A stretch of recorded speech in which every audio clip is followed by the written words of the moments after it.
Fin 2021, Sophie Cluzel, ministre en charge des personnes handicapées, était en visite dans l'entreprise FMS, une entreprise au cœur du projet Résilience, un groupement de PME du textile composé d'entreprises d'insertion et d'entreprises adaptées.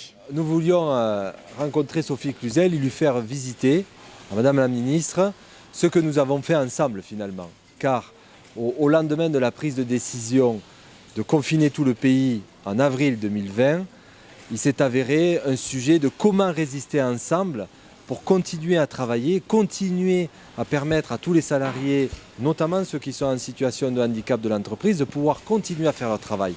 Et il nous fallait des masques. Et Sophie Cluzel, secrétaire d'État chargée des personnes handicapées, Thibaut Gulli, haut commissaire en charge de l'emploi et des entreprises engagées, et l'Union nationale des entreprises adaptées, on a décidé ensemble de se dire mais pourquoi pas nous, et allons-y, relocalisons les activités industrielles de manière inclusive, en créant de l'emploi auprès des personnes en situation de handicap. D'abord, c'est une visite importante de voir sur le terrain comment ces entreprises adaptées ont pris leur essor. Un essor depuis plusieurs années avec une participation de tous, des employeurs, bien sûr de l'État, mais des acteurs locaux qui ont bien compris que c'est ensemble qu'on est plus fort. Et la juste reconnaissance de tout le travail fabuleux qu'a fait Cyril Guessot, avant en tant que président de l'UNEA, maintenant justement portant ce consortium. Donc il était important pour moi d'être là, de valoriser vraiment tout le travail fait au service des personnes en situation de handicap. Ce projet Résilience, qui a permis de réaliser 20 millions de masques en 8 mois et de créer 2500 emplois, étend aujourd'hui ses activités avec l'objectif d'incarner l'avenir de l'industrie textile durable et solidaire sur le territoire français. La volonté de ce grand projet-là, c'est d'aller encore plus loin.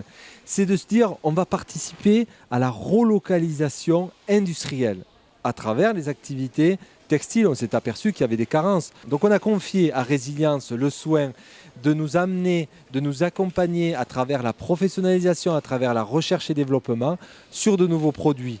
Et ce qu'on a offert à Madame la secrétaire d'État, c'était un maillot qui a été entièrement confectionné de A à Z, de la découpe jusqu'à la sublimation de ce même maillot pour lui offrir.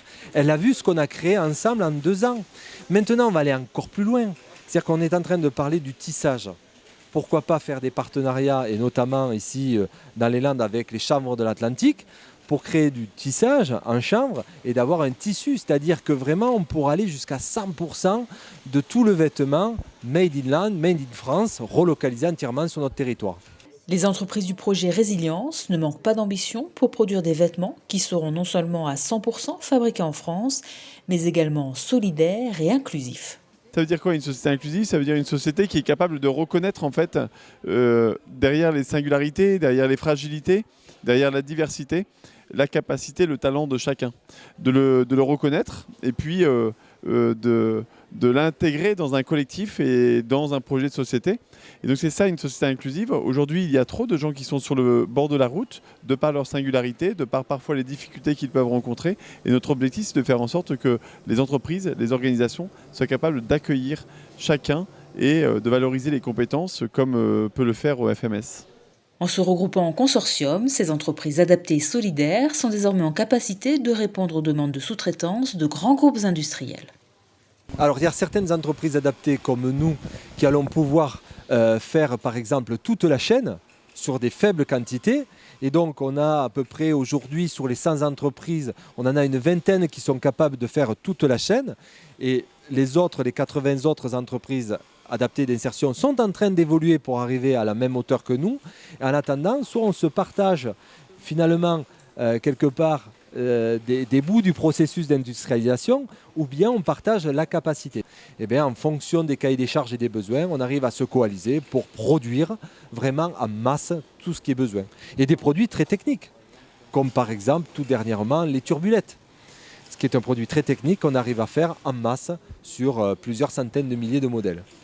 Turbulettes, masques et maillots ne sont que quelques exemples de ce que les entreprises du projet Résilience sont en capacité de produire sur le territoire français en s'attachant à réduire leur impact environnemental tout en maintenant une exigence de qualité.